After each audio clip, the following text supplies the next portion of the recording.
Le RISA, le Rassemblement des intelligences pour la souveraineté de l'Afrique, dénonce la propagande orchestrée par des médias étrangers et leurs sbires contre le Burkina Faso.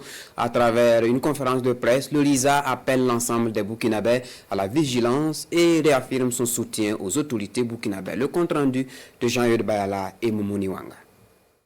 Face aux professionnels des médias, le RISA, Rassemblement des intelligences pour la souveraineté de l'Afrique, s'insurge contre un acharnement médiatique visant à desservir le Burkina Faso et ses autorités. Pour le RISA, les récents événements de Solenzo, où une certaine opinion tente de discréditer les forces combattantes du Burkina Faso, démontrent à souhait ces manipulations. Nos forces ont affligé une déculottée aux petits bandits drogués et libéré plus de 350 civils qui servaient de bouclier humain aux terroristes.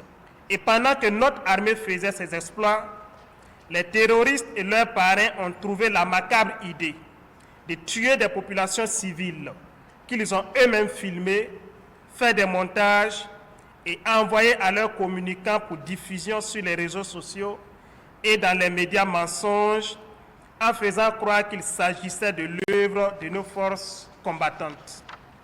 Une basse besogne des terroristes, certainement sous instigation de leurs parrains selon les conférenciers. Une forfaiture qu'ils tentent de faire endosser par les forces combattantes et pire en surfant sur la fibre ethnique. Ainsi donc, les terroristes et leurs maîtres à penser, devant l'évidence de leur fin prochaine, jettent leur va-tout dans cette guerre en faisant feu de tout bois. Ils veulent surfer sur la fibre ethnique pour créer une guerre communautaire au Burkina Faso en opposant nos frères Peuls aux autres groupes ethniques. Pour Boukari Nebié et les siens, en la matière, l'impérialisme n'est pas à son premier coup d'essai. Au Rwanda, l'impérialisme est passé par la fibre ethnique pour opposer Hutu et Tutsi. En Côte d'Ivoire, l'impérialisme a surfé sur la fibre ethnique pour diviser nordistes, présentés comme djoulas musulmans, et sudistes, présentés comme chrétiens. En Centrafrique, ce fut la même stratégie. Et la liste d'événements du genre n'est pas exhaustive selon le RISA qui appelle les Burkinabés à la vigilance. Il faut resserrer les rangs pour ne pas céder à ces tentatives de division.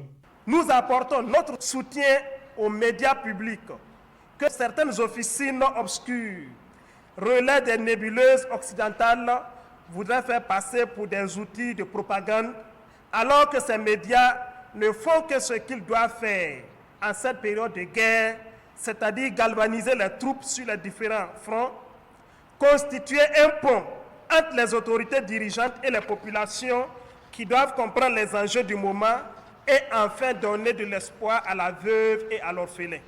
Le RISA réaffirme son engagement à toujours œuvrer aux côtés des forces combattantes et des autorités burkinabées.